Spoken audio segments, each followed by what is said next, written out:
NASA and the space program had its origin in the Sunshine State. We're located in a great spot, the Cape that juts out there into the Atlantic Ocean, just scientifically turned out to be a wonderful spot to launch rockets and get them to orbit in an efficient, cost-effective way. Good for us. But we grew an industry here in the Sunshine State, an industry that has served Florida, the nation and the world, extremely well. That industry is a little over 50 years old, from the time that a little rocket, not much taller than I am, called Bumper, old, retooled German World War II technology, was launched down at the Cape. That began one of the most amazing journeys into space that anyone has ever imagined. But they are in trouble down there today. Now, what's one of the distressing parts of that? You cannot point to a public university in the state of Florida and say, that is our space university. After 50 years, and after owning the issue of space, not one of our public universities ever became the space university. And they exist in other states. Rice is a perfect example in Texas. When you talk about Rice, people say, the space university. Now, we do space things in a number of our universities, and some do more than others. But I'm telling you the honest truth, not one of our universities is known as the space university.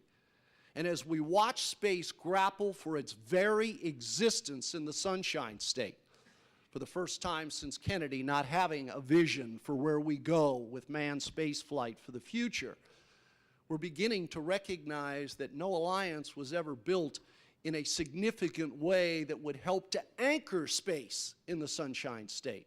We have some marvelous private institutions. Embry-Riddle has a great partnership with space in Florida, Florida Tech, but not one public university is known as the space university. That's not the university's fault, it's the state's fault, because we never stopped to organize ourselves that way. And the biggest, in my opinion, job that this Board of Governors, the boards of trustees, the presidents, and the universities have facing us is not just adding access, it's organizing ourselves in a way that will assure that whether it is space and aerospace, whether it's biotech, whether it's alternative energy, whether it's all things health and health research, that we begin to organize the activities of our universities to assure that we never make that mistake again. That we don't just count on industries coming here for whatever reasons they chose and occasionally partner with them in hopes that something will happen good for each.